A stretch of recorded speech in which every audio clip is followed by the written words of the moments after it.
Hey,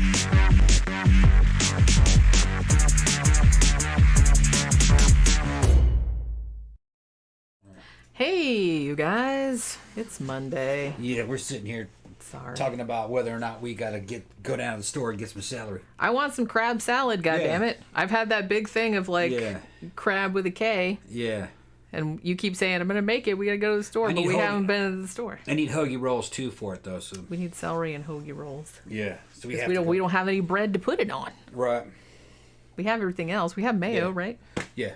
Got everything in sour cream. Seafood salad. And cream cheese, if you want to put cream cheese in it.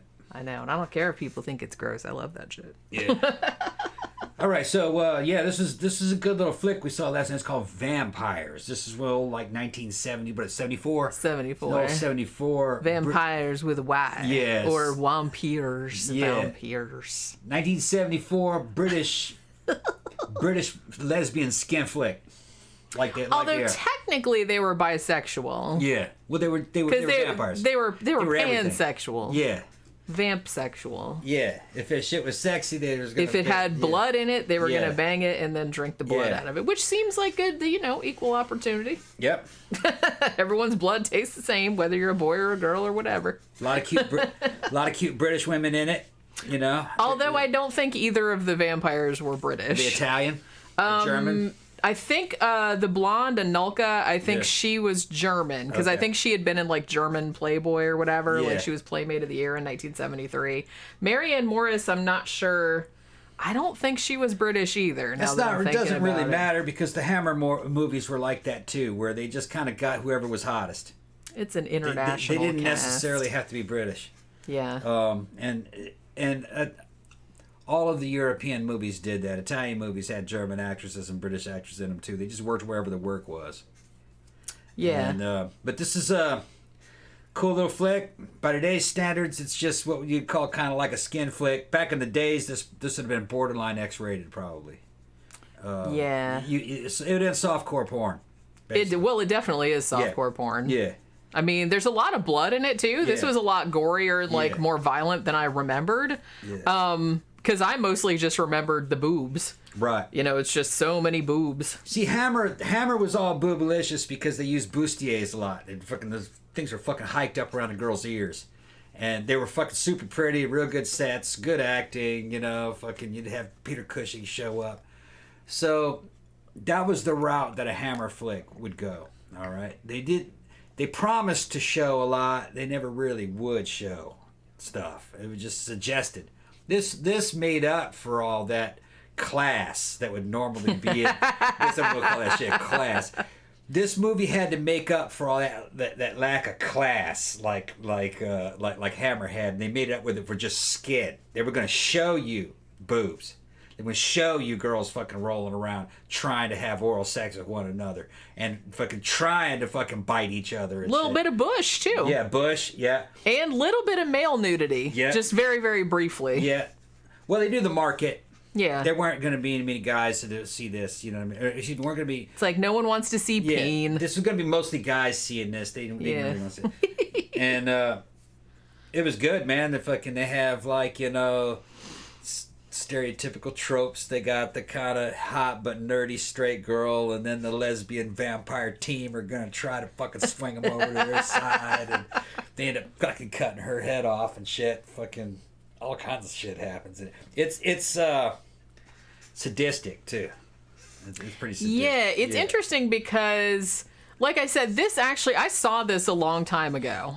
This was actually directed by Jose Ramon Larraz, who is he Spanish or I'm not? I thought he was a Spanish director. Probably. He also made a movie called The Violation of the Bitch, and you know that I'm gonna have to see that. Yeah, they're gonna have to violate the bitches. That's just how it goes, Yeah. But yeah, so I had seen this a long time ago, and I remembered liking it, but I remember it not really having a plot.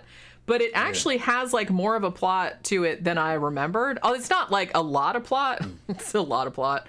Because it's just kind of, and a lot of it doesn't really make any sense because a lot of it's just kind of engineered towards showing as much skin and as much blood as possible. But it does have things happen. I don't know why. It's for some reason, when I thought about this movie, I'm like, oh, it's just this the one with like the two vampire ladies and they're just like wandering around in this churchyard. But this does have that, but I had forgotten like about all the other stuff that happened, which I don't know why I forgot. They're also about talking about Twins of Evil and we did that one. And Countess Dracula. Yeah, we did that one too, didn't we? That one too, yeah. I think we might have done Countess Dracula. The one that was about Elizabeth Bathory. So far, I think the best one was fucking Carmilla. Yeah. That was really the best one. I mean, I kind of feel like lesbian or bisexual vampires is like a pretty big subgenre. Yeah. When it's like you kind of think about, there's so many of them that I confuse them with one another because Carmilla was mostly just suggestion. There was nudity in it, but most of it was just suggested and situational shit.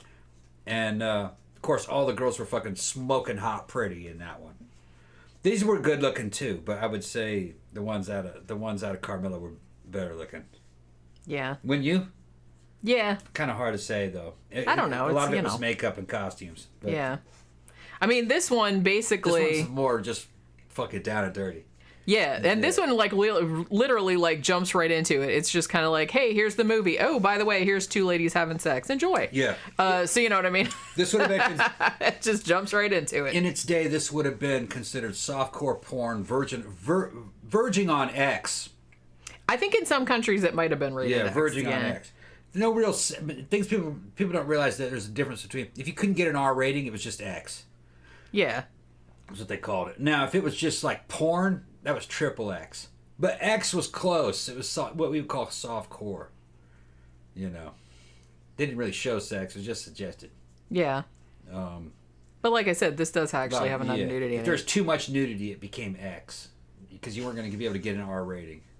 Which seems weird because you'd think that like the more nudity there was, you'd have like diminishing returns. Because it's like, okay, yeah, seen it. Yeah. You know what I mean? It's just like, I don't know. It's just quantity, not quality. I don't know. It's just like a whole thing. It was the thinking of the censors of the day. I guess so. But yeah, this... And also they were using... People were making these movies, exploiting the censorship of the day, trying to take a very low-budget movie and make it sensational so people would see it like they were going to see something. Well, it was X. We're going to see some shit. But then when you said, no, it wasn't really anything to look at. It wasn't really a big deal. Maybe it was to them, but... Although I kind of feel like if you went and saw this in 1974, I feel like you'd feel like you got your money's worth. Yeah, in 74. In 1974. Yeah, like, 74. Not nowadays, but... Right. But, yeah. So the story behind this one, like I said, this actually has more plot than I had remembered it having. So you got these two vampires, Fran and Miriam. Now, I'm not entirely sure, because this is, like, not really explained. Yeah, I was just kind of like, fuck the story. I was just watching. Yeah, it's not important. It's not important. It's not important. Well, something that confused me was that, like, literally the very first scene of this movie is, like, this English manor house, which I'm looking at the outside of the house going, I know I've seen some other movies that had that house in it, which I think it was in some Hammer movies. At first, I thought it was the same house from Legend of Hell House, but I don't think it is. But yeah, so I think it was like in a bunch of Hammer movies as well, because it looked real familiar. But so literally the first scene is these two chicks having sex in their bed, like in the manor house, which you're presuming is their manor house. Some shadowy figure who is never identified comes in and shoots them both dead. And then there's credits. And then suddenly they're both like hitchhiking out on an English country road, and suddenly they're vampires. Yeah. So I don't really know how them getting shot... Because, I don't know, they say at the end that everybody, nobody wants to buy this house because everybody thinks that it's haunted by these two women that were murdered in there. But it's just like, so are they supposed to be ghosts? It didn't make any sense. I didn't really think much about it because that's not I overthink things. That's not what this movie was about. This movie was about boobs and stabbing. Yeah. It was just really just about sex and violence. Boobs and stabbing the movie. It's a well-shot movie. It looks good. It's got good-looking actresses in it. The storytelling is not the strong point. It's just a bunch of sex with some murder scenes and people's heads get ripped off and people drinking blood, and then it goes on to the next one. I was not even trying to follow it because it was almost kind of like an Italian edit where it didn't make sense. But it's like, yeah. It makes sense that this is Spanish. Well, I think the director is Spanish. It was made in the UK, but and I guess it was like a British production company. It's got Spanish fingerprints all over that shit. You have Spanish fingerprints. Yeah, because they were doing the same kind of shit the Italians were doing, where film was just art. It was just an experience. You'd paid some money to see it. You weren't really supposed to analyze it. You weren't supposed to read much into it. They didn't give a shit about plot or continuity that much. It's just here, watch this. Wasn't that cool? Okay, watch this one. Look at all the jiggling boobies. Yeah, wasn't that? So it was just that's what they. And were everyone's doing. like, oh yeah, it's supposed to. And if you see, documentaries of the Italian directing style, they're going for one thing, but they can't shoot that. So okay, well we'll just do this then.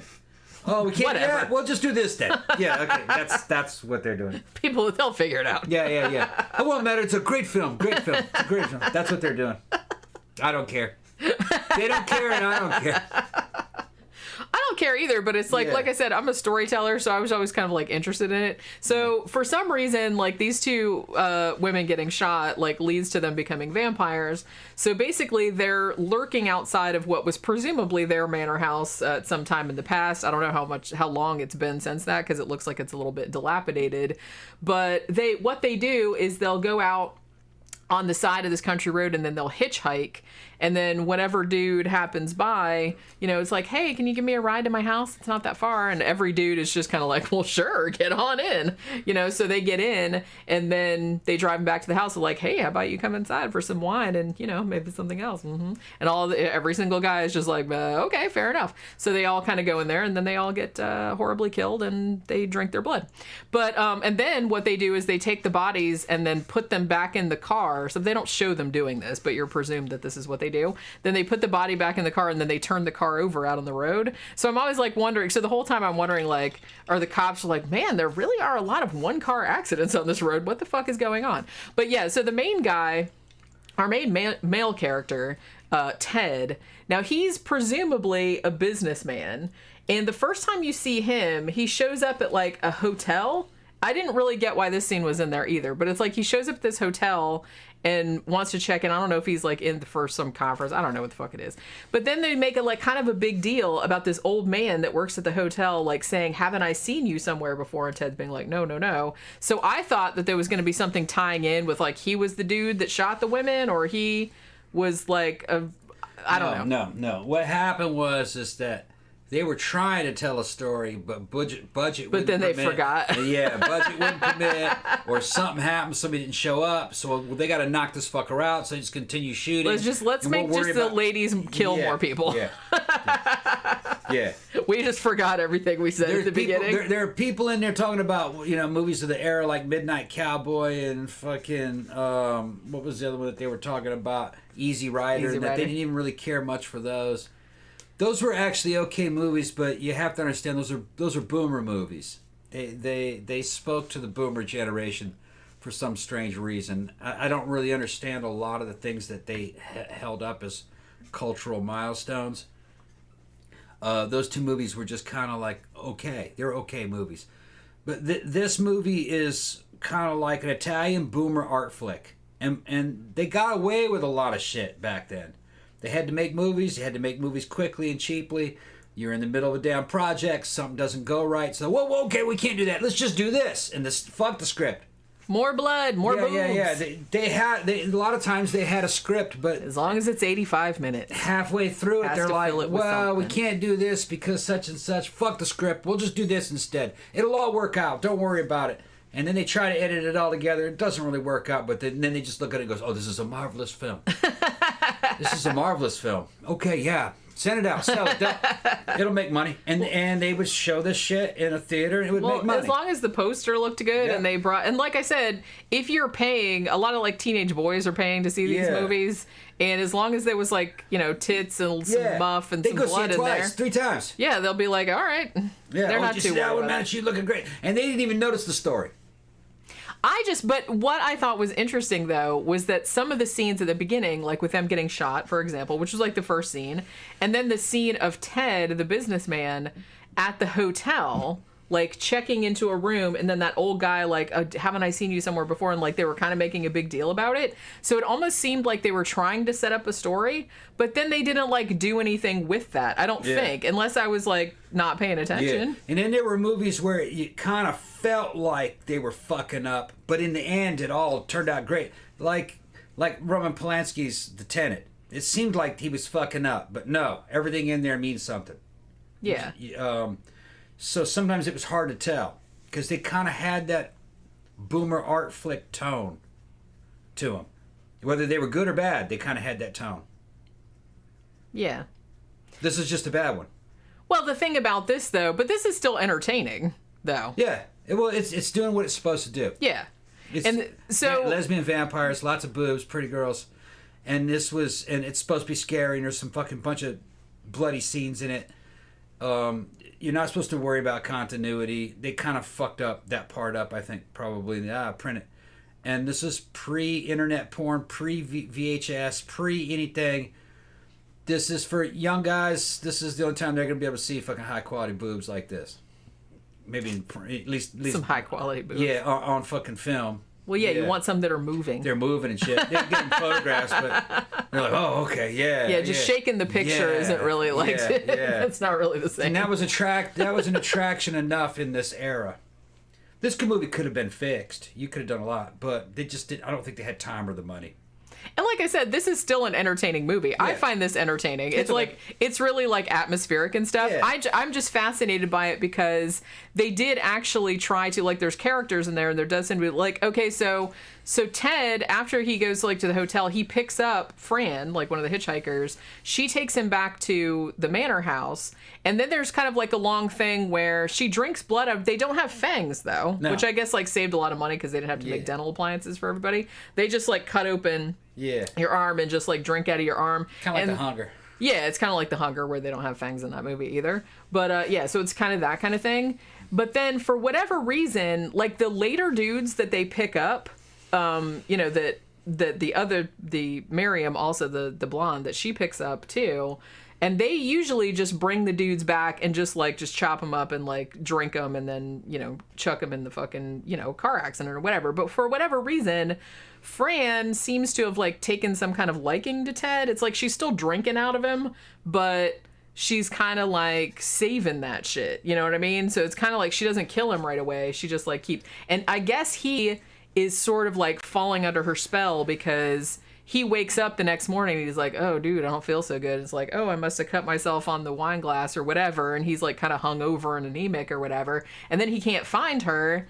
And then, so he's going to leave, but then he comes back. So it's almost like she has some kind of like psychic hold on him. She said you forgot about the two campers. Well, I was just going to, I was going to get to that too. Because like I said, I was trying to talk about it and then you kept saying like I don't want to like forget stuff. Yeah, it's my fault. But it is. Well, this piece of shit movie. We're not worried about too much about this piece of shit movie. Well, you know what I mean. Like I said, everybody was excited that I was doing all vampire movies this week.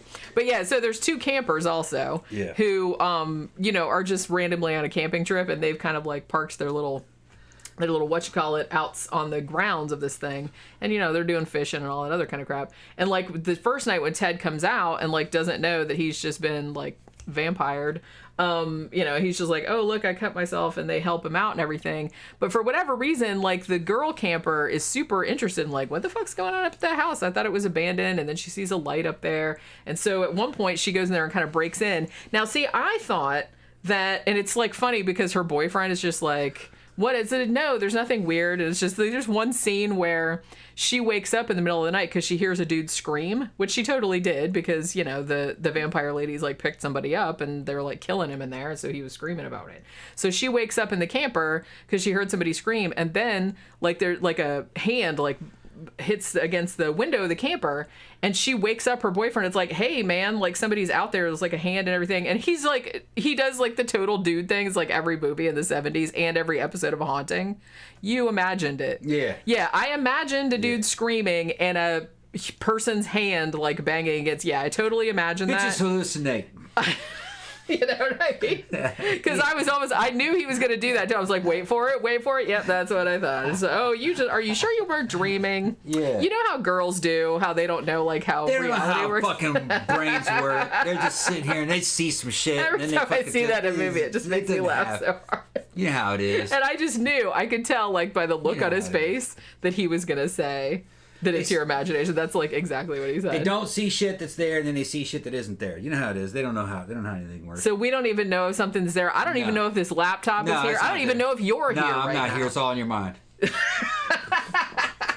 Yeah. That sounds sounds like some shit you would say. What's funny though is that they did that trope over and over again in movies. They did. Over and over again. I mean, she doesn't know what she's talking about. That's why. That's why I laughed at it. It's like that's why I laughed when he went that way, because I was just like, wait for it. He's gonna say. Where did that come from?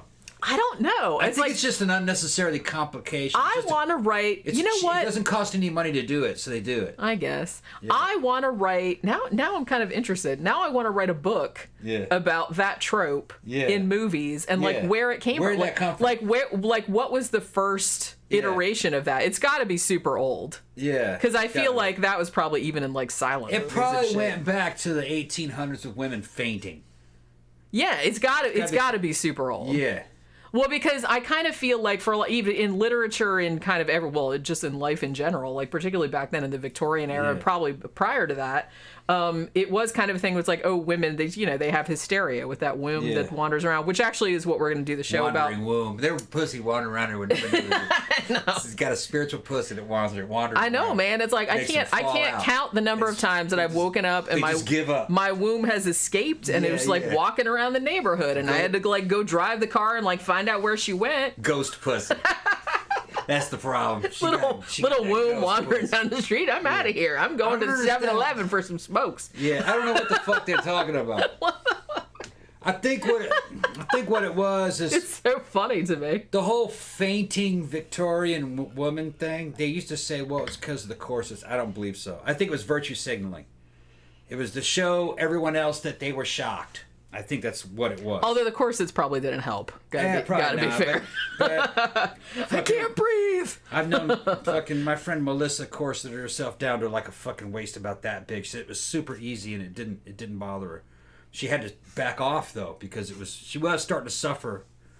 Well, yeah, it'll rearrange your organs. Yeah, because you only got so much room in there. Down to like fucking that. She wore it all the time. She said it just got easier and easier, and you could tighten it up. It always felt loose. Yeah. And then she crushed her little rib cage in and shit like that. But that's the way she liked that, Yeah. And she said she never had any kind of fainting spells. It's just that she could tell something was wrong. Yeah, I don't think, I mean, when I have the corset on and it's like really tight or something, it's not so much I feel like I'm going to faint. It's more like I feel like I'm going to throw up. Yeah. Because like if you try to eat with it, it feels like the food can't go all the way down your esophagus. It feels like she said she didn't eat much. Yeah. She said you could get away with eating very little after a while. Yeah. But I think what it was they were just showing off to everybody else that something had happened and that they were overwhelmed.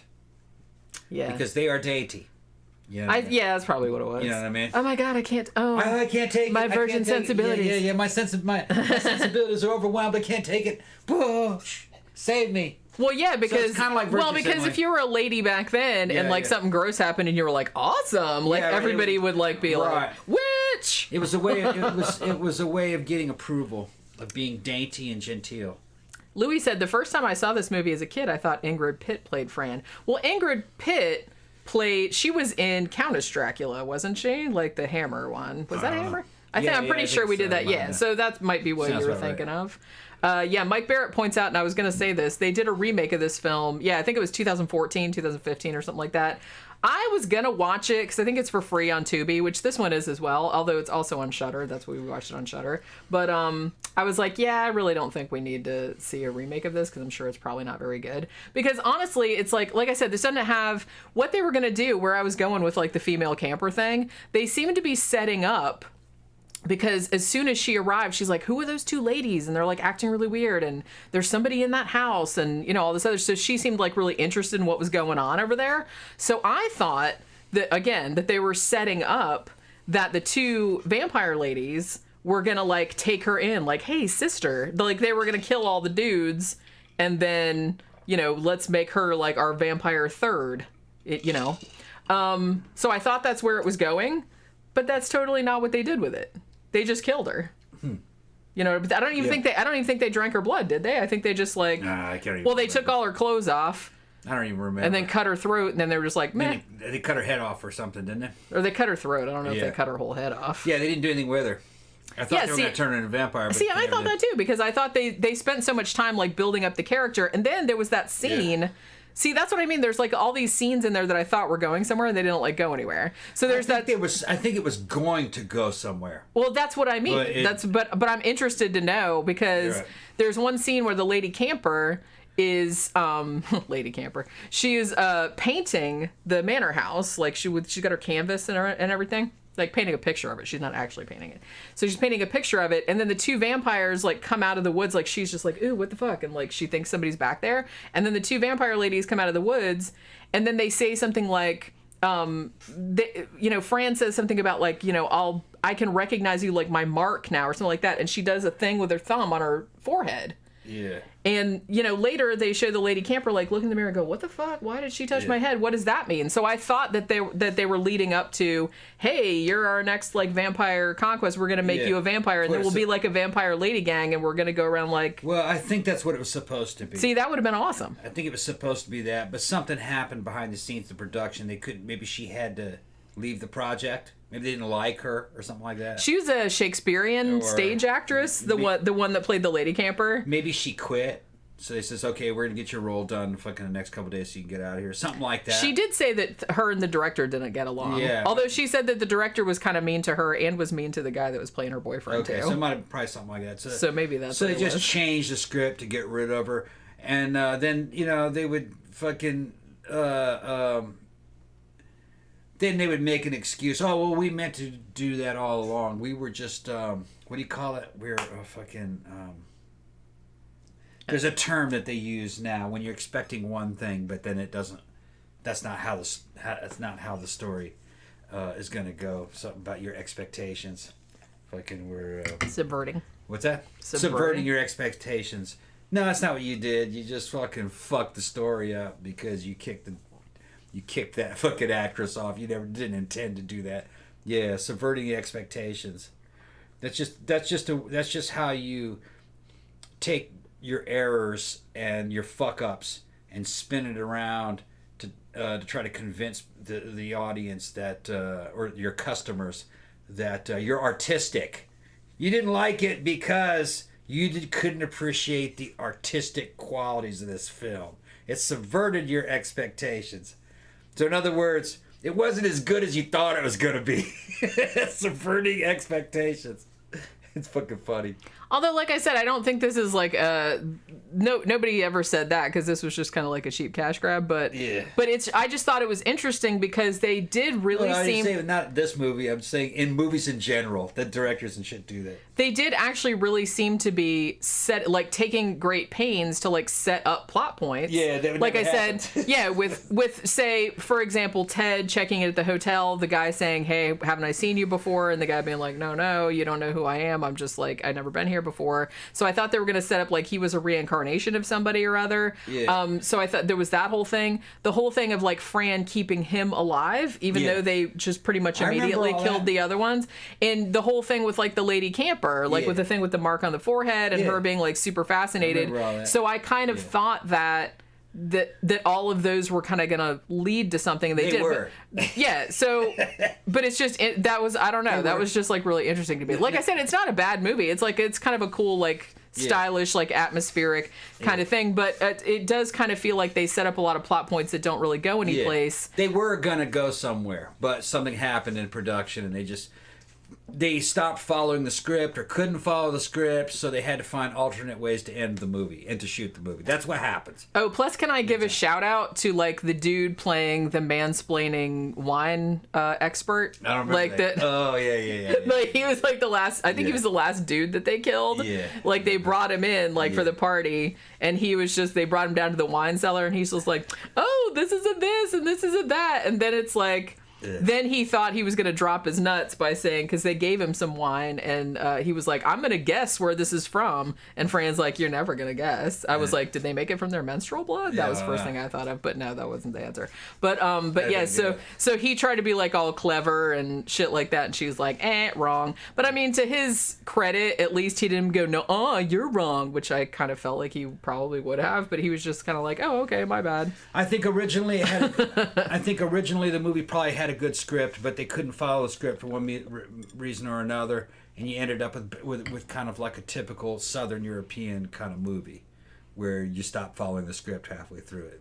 You know, like you do it, like what would happen in Italy and in Spain. That's what they would do. Maybe all the wine bottles in that cellar were real, and they were full of really good wine. Yeah. And all of the crew were just so fucking hammered that they couldn't even remember. Yeah. Like halfway through the movie, like they just went through the whole cellar. I'm just making stuff up. They just went through the whole cellar, and then they were just like, they don't even know where the script is. They spilled wine all over it. They couldn't read it anymore. It was all smudged. So they were basically just wrote in more stabbing and boobies. The end. Yeah.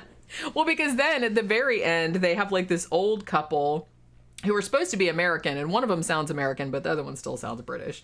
But they came there like to buy the house, and like the real estate agent is like telling them, yeah, this has been abandoned for a long time because it's supposed to be haunted by these two women. But see, after the two vampire ladies like kill the camper lady, they were just like, yeah, we got to get the fuck out of here. I guess like killing all the dudes, like no one gave a shit and like no one noticed. But the second like they killed the camper lady, they were like, oh shit, we got to go. So they took off like across, and vanished into the sunset. And so I don't know if they were just supposed to be, because they're clearly vampires, right? Because they were drinking blood. They don't have any, they don't have any fangs or nothing. But then they were kind of also trying to imply that they were ghosts because they got shot at the beginning. Yeah. Well, you're trying to make sense out of something. I'm thinking about this more than anybody that made this movie ever thought about it. Pat said from what he heard, the director was an asshole. That's I heard that He's too. an asshole. I heard that too. Although that said, I still want to see his other movie, The Violation of the Bitch, because that's one of the best movie titles of all time. Well, he's sitting back going, you must understand something. There's all these bitches. I'm constantly thinking about bitches being violated. I'm going to make a new movie called The Violation of the Bitch. Because I think about it. Think about these bitches and think about the violation. Gonna have to violate some bitches. Or at least one. How does one violate bitches? Then he comes out with a fucking script. That's what he's fucking thinking. I'm going to violate some bitches in this movie.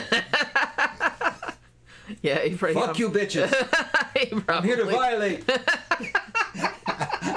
That's what he's thinking. I imagine there's probably like whips and chains involved. They got all these like hot British actresses and shit going, who is this fucking asshole? This guy's an asshole. Pass me that joint, will you? Thank you. You're an asshole. You're a tosser. Yeah, tosser, wanker. Yeah. Ah, you bitches. Pillock. You bitches. Something. Yeah, he's real overweight. You bitches. I kind of feel like wanker. They probably would call him a wanker. Yeah. Tom's channeling Dino De Laurentiis. He did kind of sound like Dino De Laurentiis. Yeah. Oh yeah, we're gonna make a movie. Yeah. Mike Barrett said, I listened to the commentary on the DVD from the director, and he didn't sound like he had problems with the film. Maybe this is the way he intended it. I know. But it really does seem very strange. He's lying. That he's just protecting his work.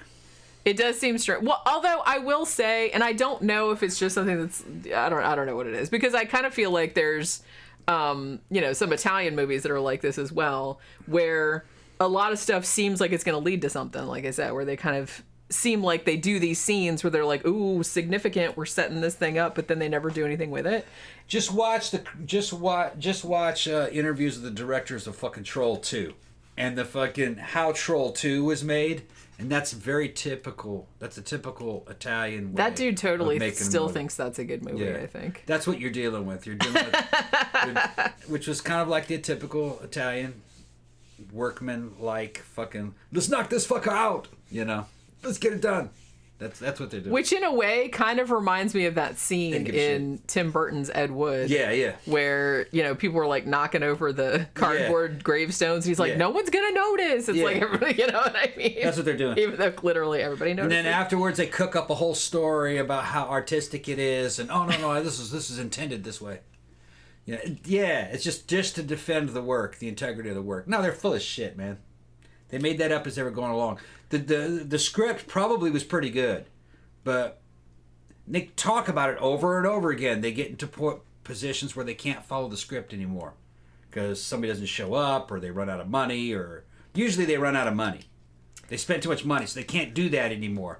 They have to they had to fire people because they can't afford them now, and all kinds of weird shit happens behind the scenes, which totally fucks the movie up. That's what, like Saturn 3, really one of my favorite sci-fi movie with fucking Harvey Keitel and Farrah Fawcett and fucking what's his name, and the damn robot. It's supposed to be kind of like Alien. That was going to be a really good movie. Now it's only like half a good movie. It didn't have an ending because they couldn't afford to shoot anymore, so they had to fucking change a bunch of shit around. And they had to get really cheap fucking space fucking scenes from Japan, like Toho did the fucking space scenes, almost fucking cheesy looking shit. Well, and the thing about it is, but it was almost good. Especially it would have been better had they actually been able to fucking execute the script. Especially kind of with maybe a little bit lower budget or smaller production company stuff like that. Yeah. They're not real good. Like, you read a script, and unless you have like a bunch of really on the ball people like advising you, you're not entirely sure how much it's going to cost to do that. And like sometimes I kind of feel like maybe they lowball it a little bit just so they can get the money to make it. But then like they end up shooting all this stuff and it costs more than they thought. So they're like, well, shit, now we can't shoot this, that, and the other thing. So like you said, it might get to a point where, well, we were going to have like this big fucking space battle at the end, but now we can't do that. Yeah. So we're just going to have a kid waking up in bed and saying it was all a dream. Yeah.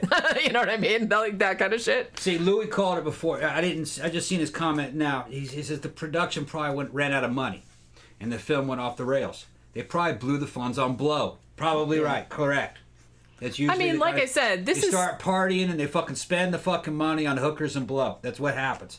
And then they go, we got to finish it. They don't have the money. Fuck. And then put some more boobs in there. Have them stabbing a couple more dudes. And yes, Louis was Kirk Douglas was in it. That's right. Yeah. I have it on Blu-ray. Kirk Douglas's butt. Yeah, he was nude during most of the shooting. He said he got used to it. And he wouldn't put his clothes back on. And everyone's like, God damn it, Kirk. Fuck. Yeah. He was in good shape for an old guy. I know, but it's good shape for an old guy. But I don't necessarily want to see some old guy run around naked on the set all the time when I'm at work. You know what I'm saying? I have that movie on Blu-ray, and it's actually, the Blu-ray looks fucking good. Looks really good.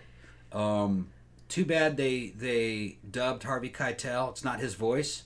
Yeah, that was They didn't want a New York accent. Yeah, because he had a New York. But overall, it does fucking come. That's a really cool character that he does. There's a lot of good in that movie.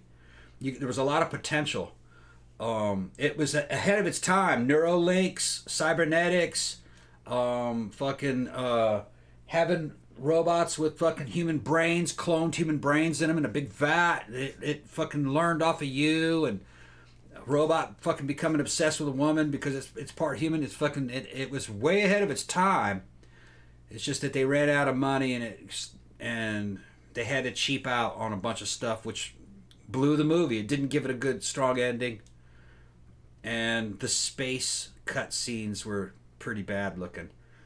But all the interior shots were good. The acting was pretty good, and the story was pretty good. It's just that it didn't have a good climax.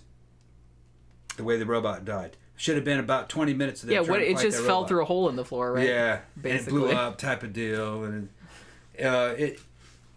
they weren't able to do a lot of stuff that the script asked for. But I recommend it. I recommend it on Blu-ray if you can get it. It's worth getting. And like I said, I've kind of heard, just from reading the backstories of a lot of different movies, even ones that actually, turned out really good, miraculously. a lot of times, like if you read like the original script of them, it's like sometimes they had all this other shit planned.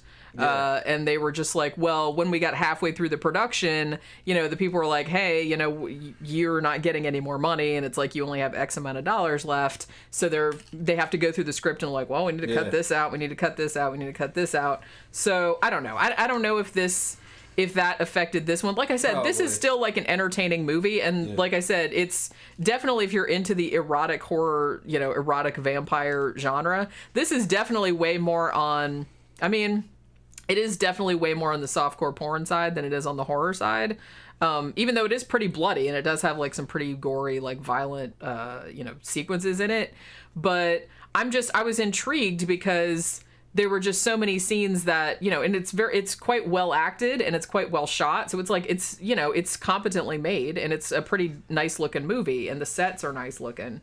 It's just, I just thought it was interesting that they spent so much time building up these little, you know, these little like nuggets of plot that really didn't seem to like tie together. They didn't like seem to go anywhere. They had to delete a bunch of stuff. Maybe that's what it was. Yeah.